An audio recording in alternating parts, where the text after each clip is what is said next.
ஸ்டோர்ட்டோட episode தங்கமயில Pandian இருந்துட்டு உன் மேலே எவ்வளோ நம்பிக்கை வச்சு இப்படி பண்ணிட்டு இல்லைம்மா அப்படின்னுவாங்க.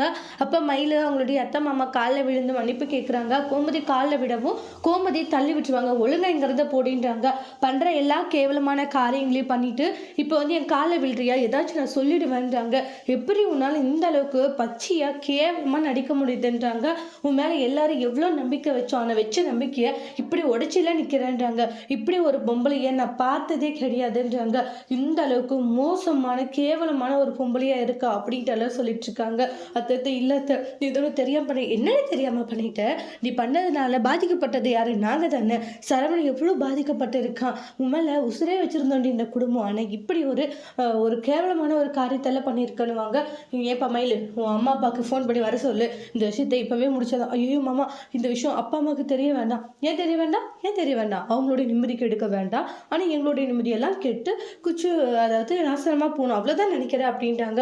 எங்களுடைய குடும்பம் எப்படி போனாலே பரவாயில்ல, ஆனால் உங்களுடைய குடும்பம் மட்டும் நல்லா இருக்கணும்னு நினைக்கிறியான்றாங்க. அப்படி இல்லாத ப்ளீஸ் அத்தை நான் சொல்கிறத கேளுங்கன்றாங்க. நீ சொல்லிட்ட நான் எதுக்கிட்ட கேட்கணுன்றாங்க. கொஞ்சம் கூட மனசாட்சி இல்லாத இந்த அளவுக்கு கேவலமாலாம் நடந்துக்கிறேன்றாங்க. இப்படிப்பட்டவளெல்லாம் இப்படி விட்டா சரியாக வராதுன்றாங்க. நான் கேள்வி நாக்கப்படுங்கிற மாதிரி கேட்டால் தாண்டி நீ எல்லாம் அடங்குவ அப்படின்றாங்க. இல்லை நான் சொல்கிறத கேளுங்க அத்தான் எவ்வளோ அந்த இடத்துல சொல்கிறாங்க. ஆனால் கோமதி காது கொடுத்து கூட கேட்குறதில்ல. மயிலா நீ ஃபோன் பண்ணிட்டே நான் பண்ணிட்டுமா பண்ணுறாங்க. இல்லை இல்லை மாமா நானே பண்ணுறேன்னு உள்ளே போயிட்டு லாக் பண்ணிப்பாங்க.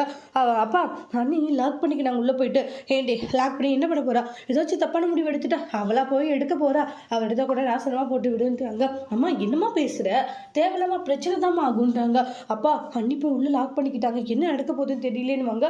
போயிட்டு அரசு ரொம்ப நேரமாக டோர் தட்டிக்கிட்டு இருக்காங்க. அப்புறமா நம்மளுடைய கோமதி போய் தட்டுறாங்க. வெளியே வாடி என்னடி பண்ணிட்டு இருக்கணுவாங்க. அந்த மயில் அழுதுகிட்டே இருப்பாங்க. அப்புறமா சரவணன் அவன் நாடகக்காரியமாக நடிச்சிட்டு இருப்பா அப்படின்வாங்க.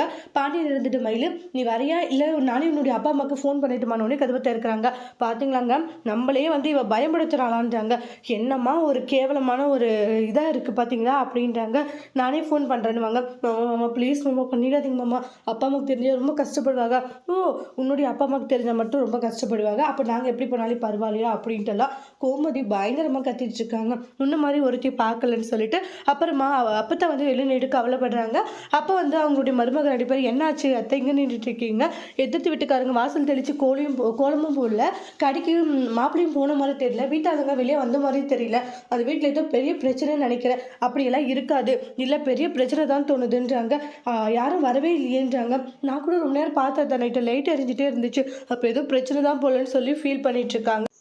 அத்தை யார் வீட்டில் பிரச்சனை வராமல் இருக்குது சொல்லுங்கள், எல்லாருடைய வீட்லேயும் பிரச்சனை வந்துக்கிட்டு தான் இருக்காது, அவங்க பார்த்துப்பாங்க. நான் போய் பார்த்துட்டு வரட்டுமா? உங்கள் பொண்ணு கோமதி அந்த பேச்சு பேசினால இப்போ போனால் எதுவும் சொல்ல மாட்டான்னு நினைக்கிறீங்களா? அவள் ஏதோ ஒரு கோபத்தில் அந்த வார்த்தைகளை சொல்லிட்டா, ஆனால் அதுக்குன்னு போய் இப்போ ஒரு பிரச்சனை உடனே பார்க்காம இருக்க முடியுமா அத்தை? அப்புறம் பார்த்துக்கலாம் நடுங்க அத்தனைவாங்க. உடனே ராஜியோடைய அம்மா ஒருவேளை ராஜிக்கு பிரச்சனை வந்திருக்குமா? இல்லை அவளுக்கெல்லாம் வந்திருக்காதுன்ட்டு உள்ளே போகிறாங்க. அப்புறமா பாண்டியன் எவ்வளோ சொல்லி பார்க்குறாங்க உன்னுடைய அப்பா அம்மாவுக்கு ஃபோன் பண்ணிட்டு, ஆனால் மயில் வேண்டான்னு சொல்லி ஃபோன் பண்ணாதே போயிடுவாங்க. கடைசியில் பாண்டியன் நானே பண்ணுறேன்னு சொல்லிட்டு மயிலுடைய அப்பாவுக்கு ஃபோன் பண்ணுறாங்க. சொல்லுங்கள் சமந்தி குட் மார்னிங்கிறாங்க.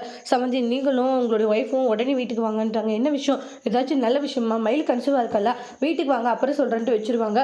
அதுக்கப்புறமா பாக்கியம்ன்றாங்க. என்னையா அதாவது சம்மந்தி ஃபோன் பண்ணார், உடனே வீட்டுக்கு வர சொன்னாங்க. எனக்கு என்ன மயில் கன்சீவாக இருப்பான்னு தோணுது, எப்படி அப்படி சொல்கிறேன்?